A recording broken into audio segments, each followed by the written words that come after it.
Good morning. So, currently, dito ako sa sa Tribal Hotel. Kakagising ko lang. Naligo na pala ako. So, dumating kami ng 2 a.m. And then, first time kong mag-hostel. This is courtesy by my boss. 2 hours later. Okay, so magbe-breakfast na kami ni Jessa. Currently naglalakad kami. Searching lang dito sa within the area ng Tribal Valley. So first day, technically first day natin to, officially first day naming dalawa. Ayan o, hi Jessa. Daming uod. Ito mga magandang mga kainan din. Kainan sa Bali. Kasi palay pala na to. Oo. Baka pagka nakita tayo ni Will dyan, sabihin, itong mga to, lima lang ako sinuportahan. So, yan yung mga dito sa Bali. Yan. This is Bali. Ay, ang ganda naman ito. Ang ganda naman itong place na to. Kainan din to. Parang sarado na siya.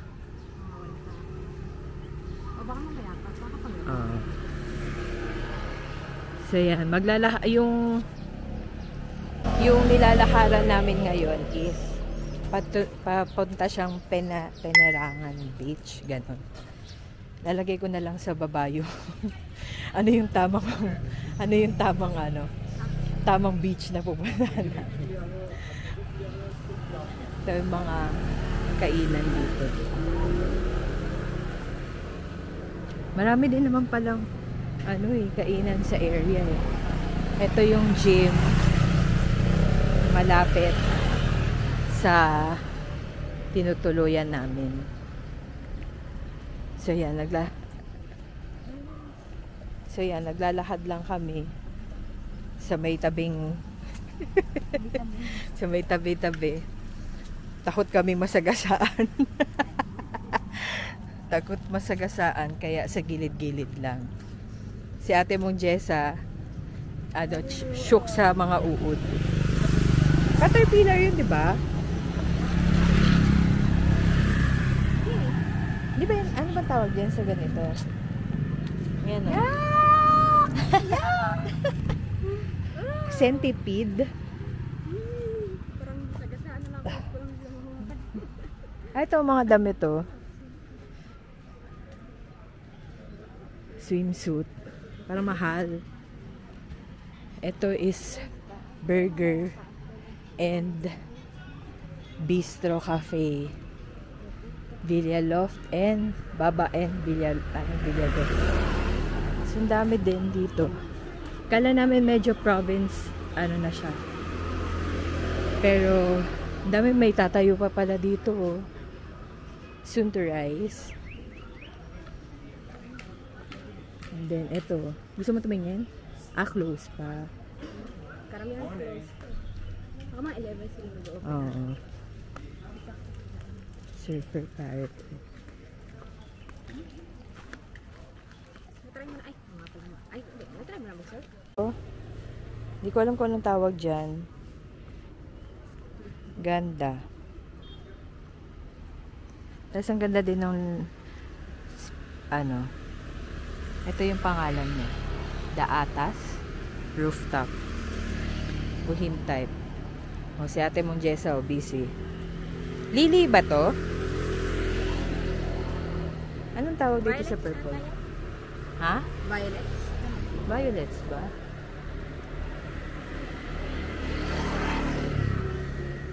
Tubo lang yun.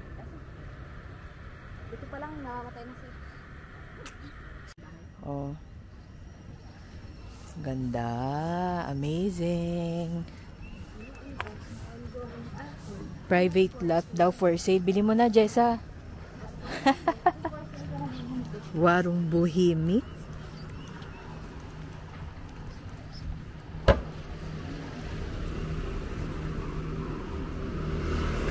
Ganda oh. Ganda. Masmara. Ito Kilo. Kilo Kitchen. Ito parang ginagawa pa. Hindi naman obvious, di ba? Na ginagawa pa siya. Yung ano. Ay, ang ganda dito, Jessa, oh, sa Kilo. Kilo Kitchen. Punta natin. Bilisan mo. Tingnan natin yung ano lang. Hindi, itong ano to. Ano yung $135? 135,000? 125,000. Ito? Sa mga nasa 300. Oo. 4. So, nandito naman kami sa kabilang side. Ganda. Ang ganda ng mga vibes. So chill. Like, anytime pwede ka mag-work. Or wala lang, mag-chill ka lang. Imo-imo ka dyan, ganon. Ito, ganda din, no? Papasok siya. Ganito yung, ano, parang ganito yung vibes nung pinanuhan namin before. Yung may mga, ay, yung nakadag ka? Hindi. Iba pa yun. Ang ganda din, ano. Oh, may ano. Oh, ayun na yung Pereranan Beach. Nandun na siya sa diretso. Lapit lang. Hindi ka man lang binagpawisan. Like ganon siya kalapit. Napawis. Not sure kung anong tawag sa ganitong rebulto.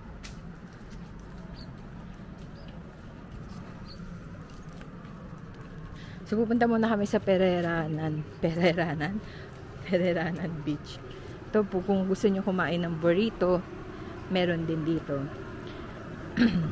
Pero sa tribal kasi, meron din silang siniserve na food. Pero kasi magstay pa kami doon hanggang tomorrow. So, ang plan muna namin, since wala open itinerary kami today and tomorrow. So, mamaya na lang kami doon magdi-dinner. Doon na lang kami magdi-dinner. Tapos tomorrow tayo doon magbe-breakfast. Tapos, bukas yata, baka doon naman kami sa kabilang side.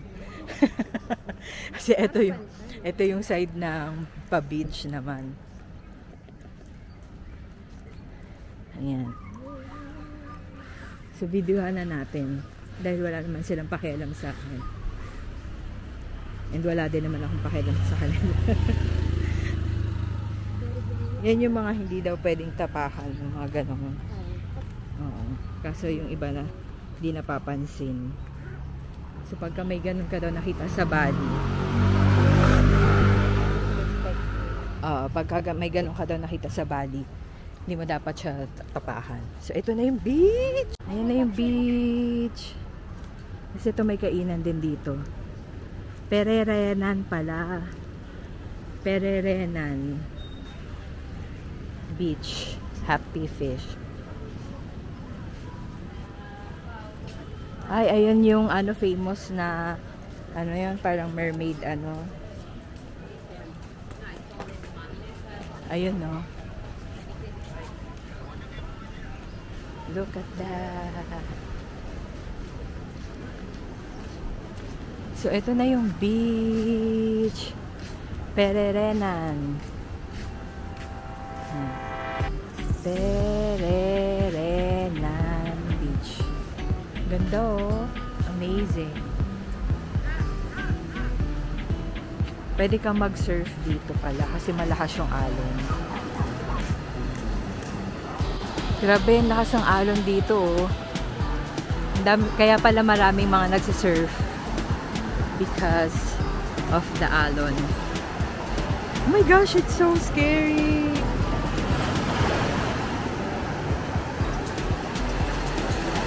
Ganda. Amazing.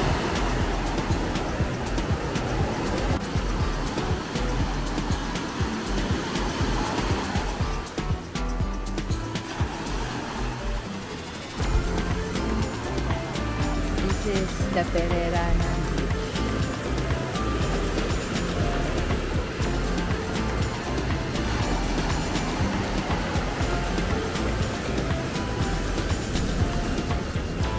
Grabe oh. Surf sila doon. Mga surfing or ano doon.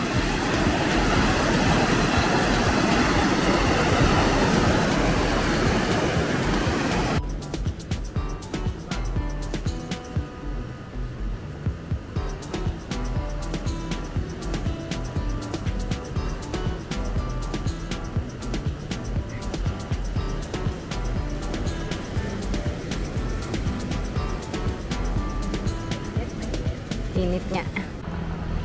Okay, so nandito naman kami sa kabilang side, naglalakad. Kahanap kami ng pwede naming kainan for breakfast. So dahil, grabe, init. So, yun. Ha?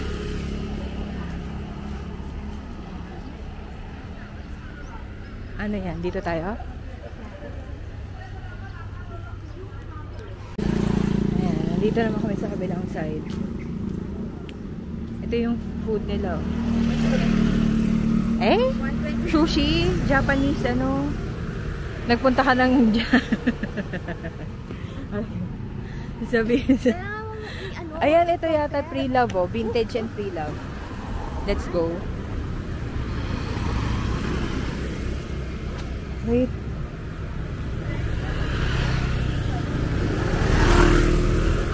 Vintage and pre-love. Bibili si Jessa ng tsinelas. Dahil very aesthetic kasi yung tsinelas. Ito mag-o-open pa lang ng mga store sa side. So, grabe, dine-develop na talaga nila yung place. Kasi nung kagabi, dinaanan namin siya. Parang puro ano talaga siya, talahiban pa. One day. One night na ano. Ay, ang ganda nito. Pwede bang picture dyan? Ganyan, ito yung mga hindi mo pwedeng tapakan. Actually, ang hinahanap namin, hindi na breakfast. Brunch na. Massage, pedicure, nail art. Ito, baked.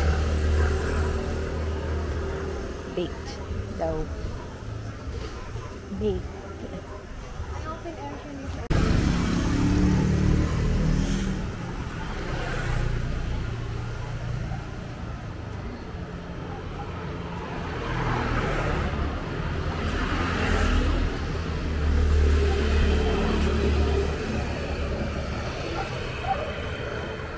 A few moments later.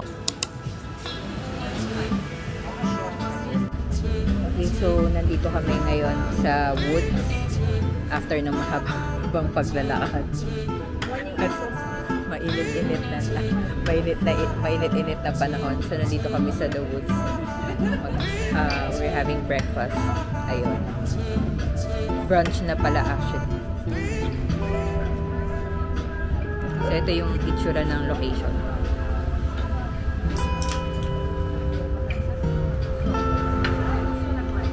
Meron din pala silang burger.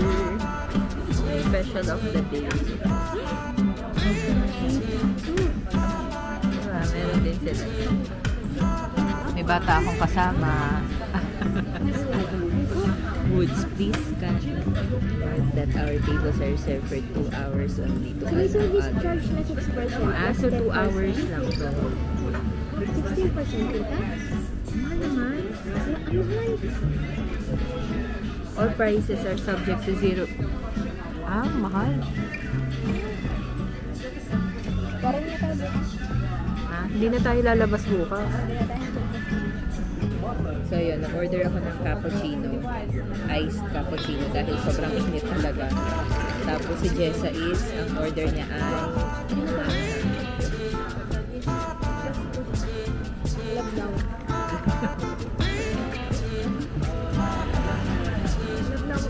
dahil sa hindi siya nagko-coffee.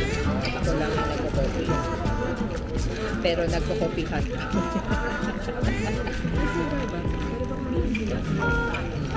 Bakit pwede bang hingin ng water? Ay, ng sugar. Matabang nga din siya.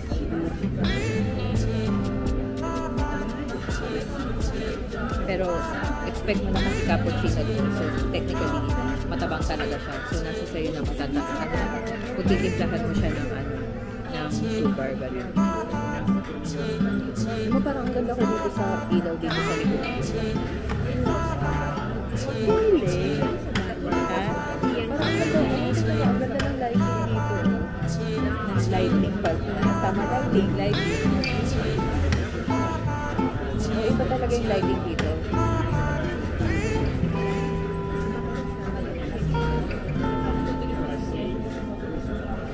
Iba yung lighting dito. Promise. But di Di bali ng lukot, basta maganda.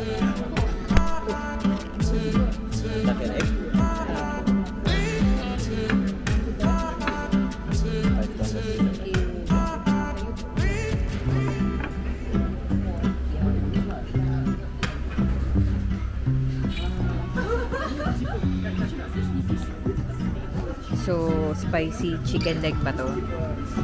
Ganito na siya. Maliit lang siya talaga.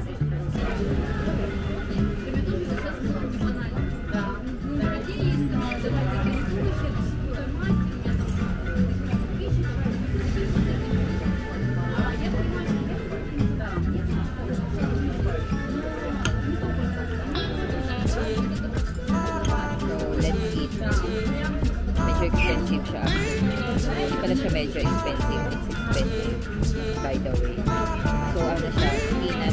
Spinach salad na merong mashed potato. And then, chicken leg daw to. So, titikman natin. Kasi, titikman natin yung mashed potato na may sesame.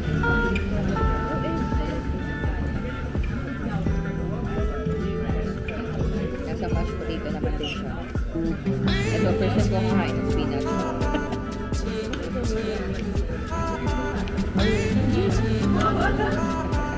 Lasang gulay.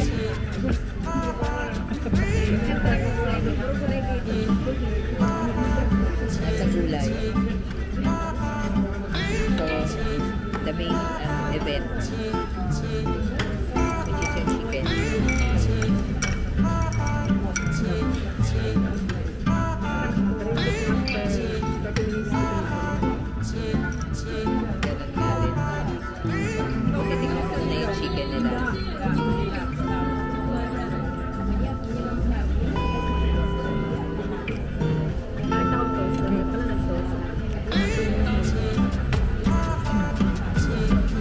Yung chicken nila parang lasang curly.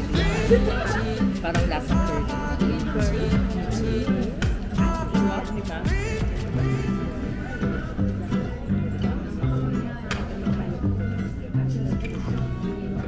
Lasang curly siya. Sarap yung duck. Ating duck siya. Hirapan ako man. What's this? Ano to? Butter?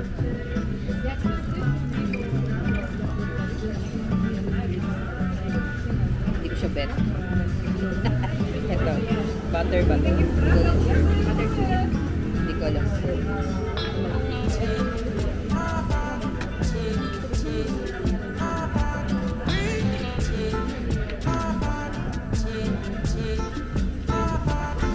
Parang mamaya kakain ako sa tribal.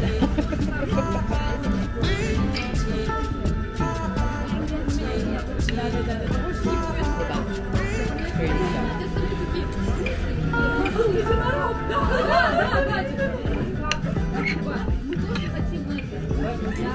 Kakain lang ako pagpapatuloy ko ng toy. Kasi medyo hindi ako maririnig kasi masyado maingay sa background.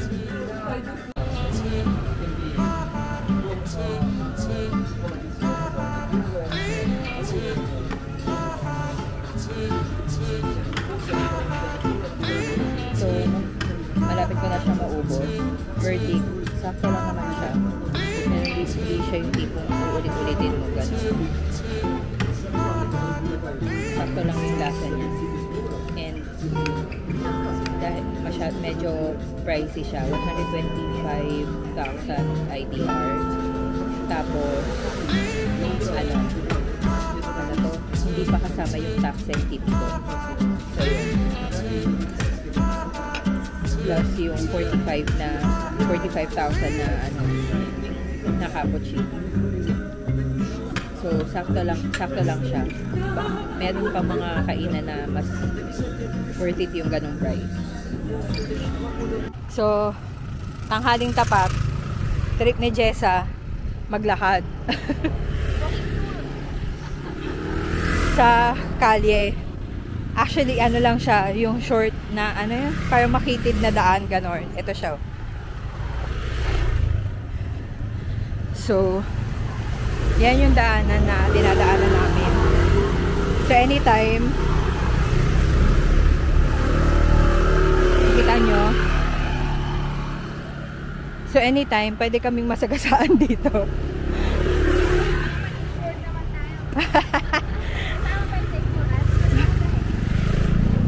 My God, mas masyado na makitid yung daan. Ayan na. So magbe-video ko para I have proof na kung ano man mangyayari sa amin dito. Shortcut ba to?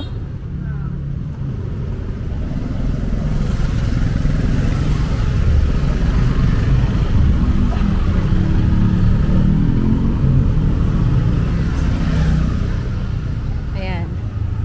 Para just in case na mahagip man kami. Meron kaming pruweba. Grabe.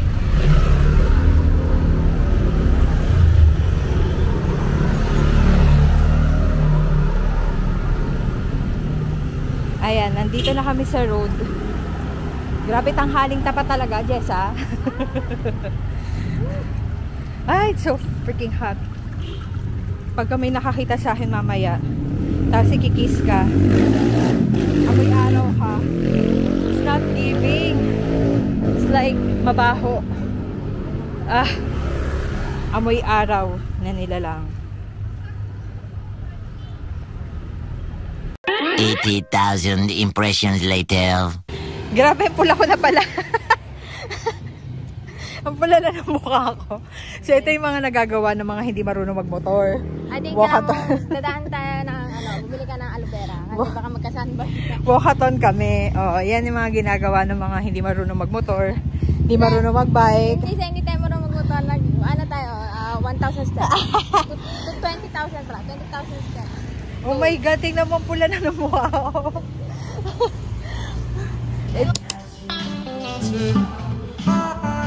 Okay, so nag-stop over muna kami kasi sobrang init talaga. Papalamig lang. Tapos mag-order kami ng ice cream. Para habang naglalakad, makain kami ng ice cream.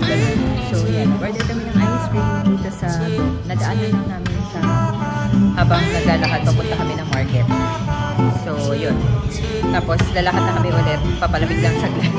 Tapos lalakad na kami ulit papuntang market ni Jessa.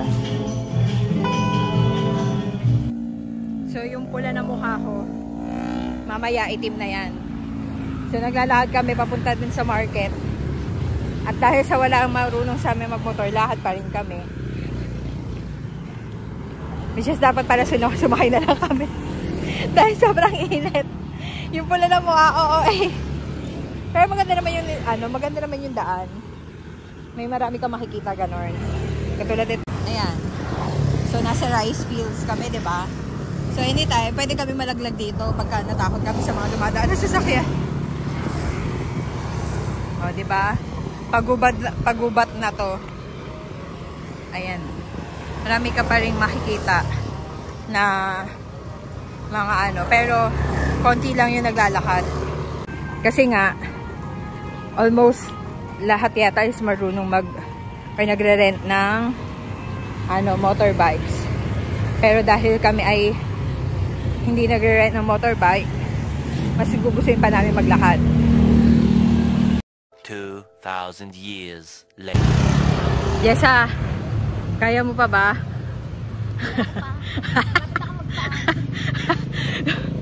We are Filipinos. Kaya namin bumili ng pagkain, pero nagtitipid kami sa sasakyan. Init. Tama yung street dito.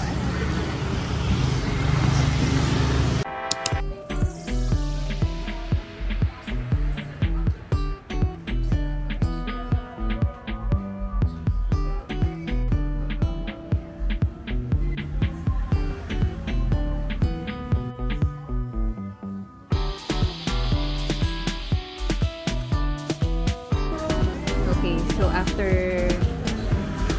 namin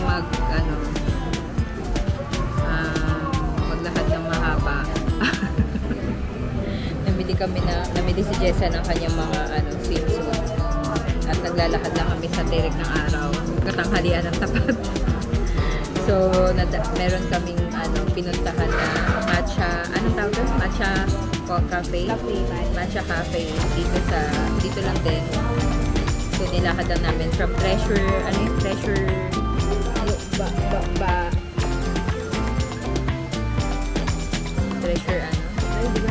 Baliniki. From Treasure Baliniki, nilakad lang namin papunta dito sa Matcha Cafe Bar. So, para lang for kasi sobrang init talaga bago kami bago kami bumalik ulit ng tribal. So, papalamig lang muna kami kasi pawis na ako. Grabe na, hindi ko na patake yung amoy ko. Sobrang na amoy araw na talaga. So, yan o. Matcha latte. Grab bike. Yung kay Jessa is, matcha boba. Ayan. Mura bike. Grab bike 13.50. Ha? 13.50 yung grab bike.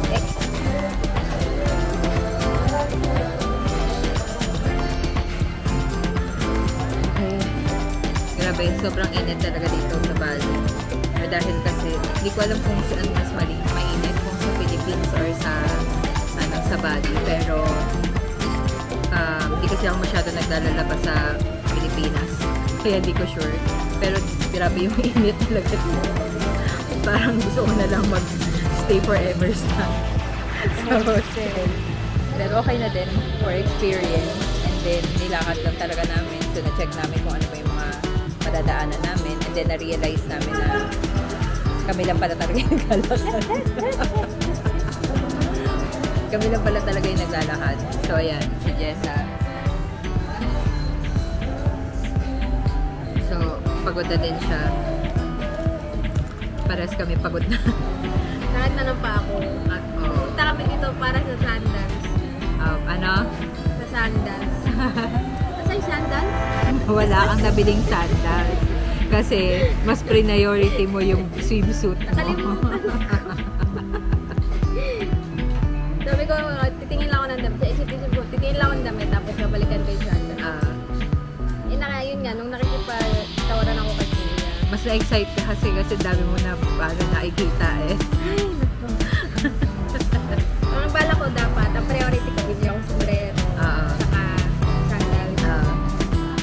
Wala yung mga kailangan ko. Tapos kamo ko. Parang ang fever na din pagka nakakita ng mga damit, parang lahat gusto bilhin. Nakalimutan na yung goal. Nakalimutan niya na yung goal niya. Ang goal niya talaga is bumili ng tsinelas. Dahil nga, sobrang sakit na ng paa niya dahil sa tsinelas niya. And then, nakakita siya ng mga swimsuit. So, nawala na yung goal niya. Tapos, bibili pa sana siya ng sombrero. So, lahat yung wala siya nabili. Kung ano yung goal niya doon, nung pumunta siya doon, wala siya nabili doon yung isa. Sakay naman tayo dito, manilakad siya. Sumakay na tayo dito. Init.